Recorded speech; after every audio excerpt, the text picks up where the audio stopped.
আমাকে সন্তান না হলে সন্তান দিতে পারে, তারপরে ব্যবসা বাণিজ্য উন্নতি করে দিতে পারে, এই জাতীয় চিন্তা ভাবনা যেন আমাদের ভিতরে না থাকে। কারণ শিরক মস্ত বড় গুনাহ। শিরক সম্পর্কে আল্লাহ পাক বলেছেন, হযরত লোকমান তার কথা কোরআন শরীফ কোট করেছে, লা তুশরিক বিল্লাহ ইন্না শিরকা লাযুলমুন আযীম। শিরক হচ্ছে মস্ত বড় অপরাধ, খবরদার শিরক করো না, মস্ত বড় জুলম, শিরক করো না। আল্লাহ নবী বলেছেন, যদি তোমাকে হত্যা করা হয়, যদি তোমাকে টুকরা টুকরা করে জ্বালিয়ে পুড়িয়ে ভস্ম করা হয়, খবরদার শিরক করবা না। শিরক যে ব্যক্তি শিরক করবে, জান্নাত তার জন্য হারাম হয়ে যাবে। আল্লাহ রাব্বুল আলামিন বলেন, ইন্নাহু মান ইউশরিক বিল্লাহি ফাকাদ হারামাল্লাহু আলাইহিল জান্নাতা ওয়া মাওয়াহুন নার ওয়া মা লিয-যালিমিনা মিন আনসার।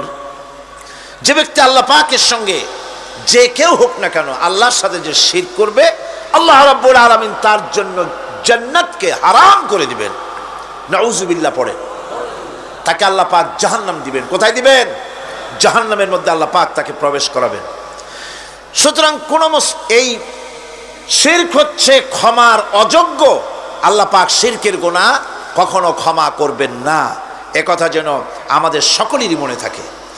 আল্লাহ ব্যতীত অন্য কাউকে ডাকা, কারো কাছে ফরিয়াদ করা, আল্লাহর সমকক্ষ মনে করা সম্পূর্ণরূপে শিরক।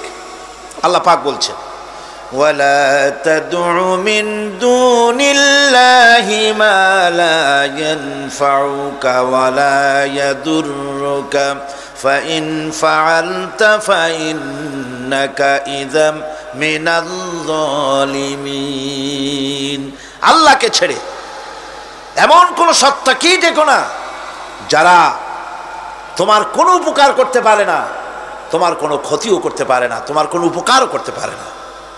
এগুলি যেমন মূর্তি পূজার ব্যাপারে বলা হয়েছে, এগুলি ঠিক তেমন দুনিয়ার ভালো মন্দ সবটাই হচ্ছে আল্লাহ রাব্বুল আলামিনের হচ্ছেন এর মালিক।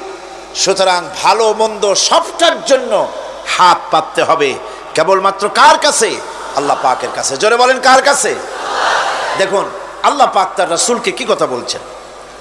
আল্লাহ রাব্বুল আলামিন তার হাবিবকে বলছেন, ওয়াইয়ামসাসকাল্লাহু বিদুররিন ফালা কাশিফা লাহু ইল্লা হুয়া। আল্লাহ রাব্বুল আলামিন তিনি যদি তোমাকে কোনো বিপদ দেন, তাহলে পৃথিবীর এমন কেউ নাই যে সে বিপদ থেকে তোমাকে রক্ষা করতে পারে বা ঠেকাতে পারে। ওয়াইয়ুরিদকা বিখাইরিন ফালা রাদ্দা লিফাদলি।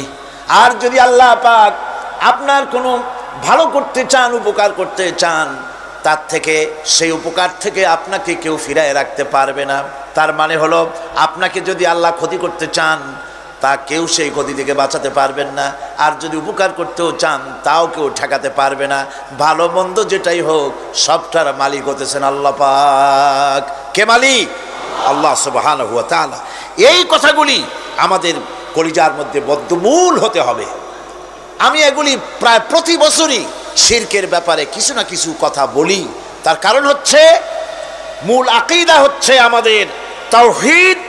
তাওহীদের উপরে